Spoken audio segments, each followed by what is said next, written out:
When you start a phase, you will always do a test week first. This test week has two purposes. It shows you which progressions you need for the upcoming training phase, and it's some kind of deload in your training process. This gives your body the ability to recover better. With that, it increases the possible improvement rate and reduces the risk of a plateau and injuries.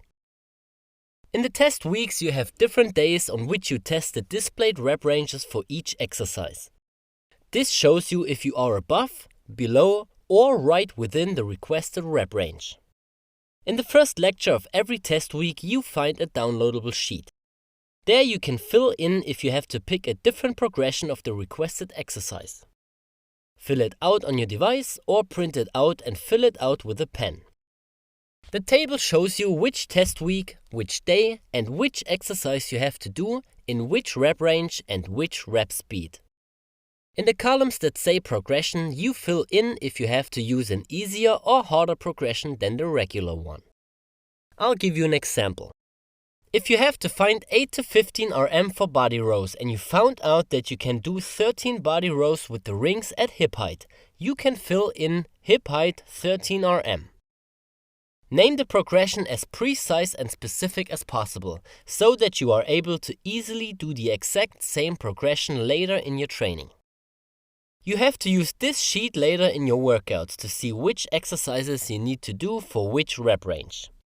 If you find that you can only do 4 reps, you can either do a second test or just type in hip height 4 RM, rings to belly height. This tells you that you were able to do 4 RM at hip height and that you need to set the rings higher to be able to do more reps, in this case to belly height. Make sure to warm up properly and to be fully rested. That means you should sleep well and try to avoid stress. Eat enough carbs about 2 to 3 hours before your test.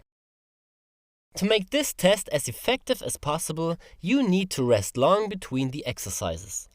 Keep in mind that the purpose of this is not setting a training stimulus. As displayed below the frames, you should rest at least 5 to 10 minutes after you finished one exercise and before you start with the next one. During the rest, you should keep yourself warm by doing easy movements like walking, arm shaking, arm circles, or easy mobility exercises. Before you do a test, try to think about with which progression you will be in or could come close to the requested rep range. As we only work with rep ranges and not specific RM amounts, you don't have to test the exercise again if you were not in the requested rep range. Just choose a higher or lower progression in your later workouts.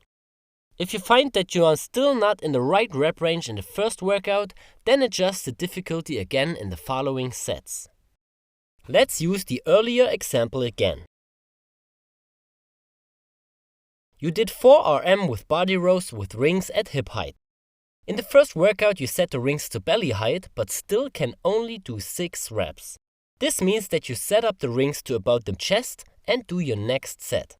Now you should be within the 8 to 15 RM rep range.